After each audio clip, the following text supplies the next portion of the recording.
tell them a little bit about the test protocol. So remember, it's going to start out nice and easy. While you're doing this, just get them to turn their legs over. So you can keep your legs going over. Are you a cyclist? No? Oh, we established that. So you can just turn them over at about 60 RPM, so that's this number here. Alright, if we want to flip open our manual.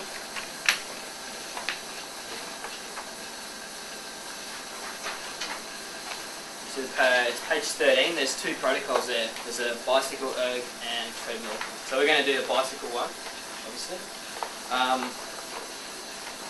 So you can see for a cyclist or a non-cyclist, you've got 60 RPM or 90 RPM. Basically cyclists can spin a bit faster.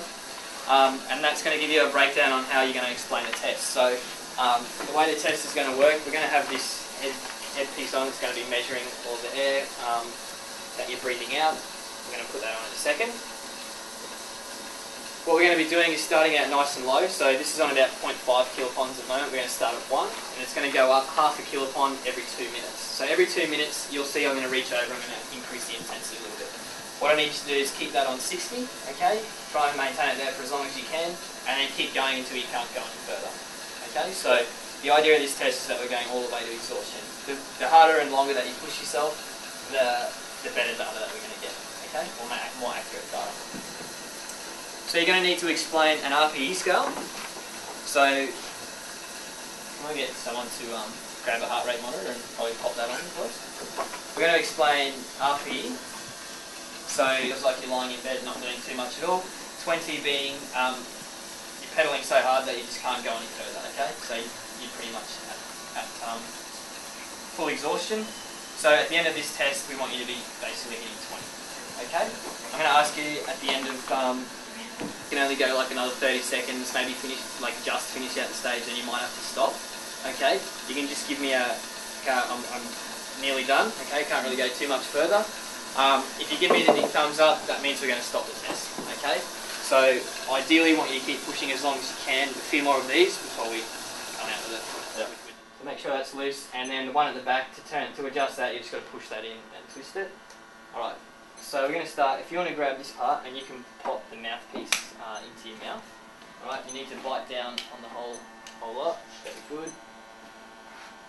Alright, so can you just hold that where it's comfortable, alright?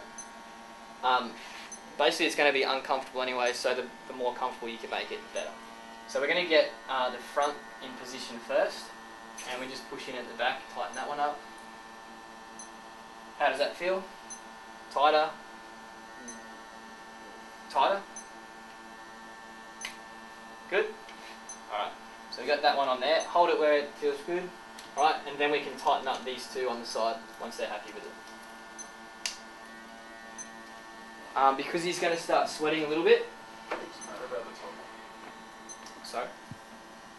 Ideally it would be, looks pretty busted, so ideally it would be done. Because he's going to start sweating, if we pop a little bit of tape over their nose, okay, because we're going to have this nose clip on here, that can just stop the nose clip from falling off. Alright, so we're going to pop that on so that we don't forget about it. If you forget that, you might as well throw your data out the window. Does that feel comfortable? You can move that around to get it so it fits good. What we're going to do then is just have a quick look at our analyzers here to make sure that the numbers we're getting are ballpark with what we'd expect. So remember how I got you to write down the ambient numbers before? This time we'll write down our numbers for what we would expect for expired CO2 and O2. 20.93, or it should be 20.93. Now it's going to go somewhere between 15 and 18. First power output's at 1 kilopond. So we're just going to set that.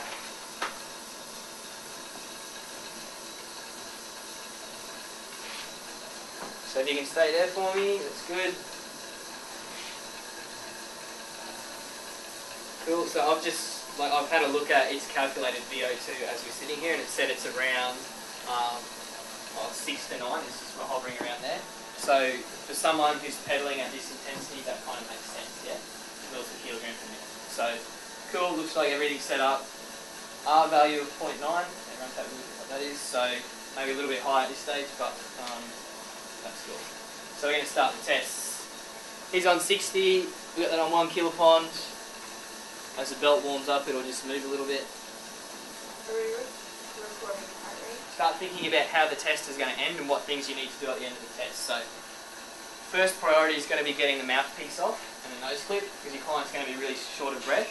So you want to try and get that out of the road so that they can start breathing normally and start to cool down. So at the end of the test, we're going to make sure there's going to be a little bit of spit and slobber. So I want to make sure that we've got some paper towel down here, and that it's somewhere where we can just throw that headgear down onto that. So we're going to slide this in a little bit closer so it's good to go. Alright, that's 1 minute down.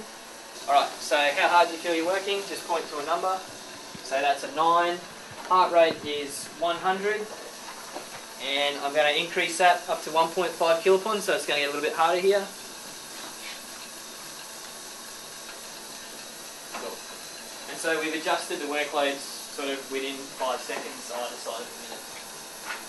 Coming up the last 10 seconds of the stage again, so just an indication of how hard you think you're working. So we've got 10, a heart rate of 110, and we're just increasing that workload, another half kilopon.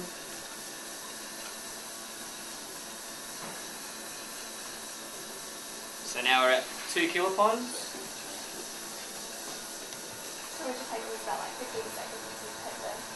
Yeah, so just with the up. Alright, how you feeling now? 12? That was 12. Yeah. Stop it from swinging, if that makes sense. Yeah.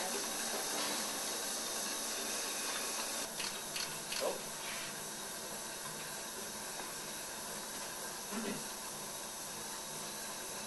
Yeah. How are you feeling? 15. Heart rate 147.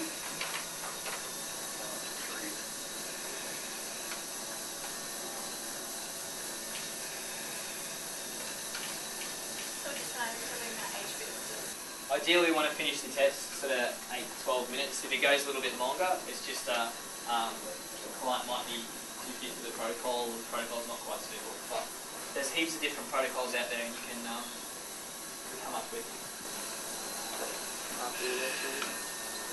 16 and heart rate 161.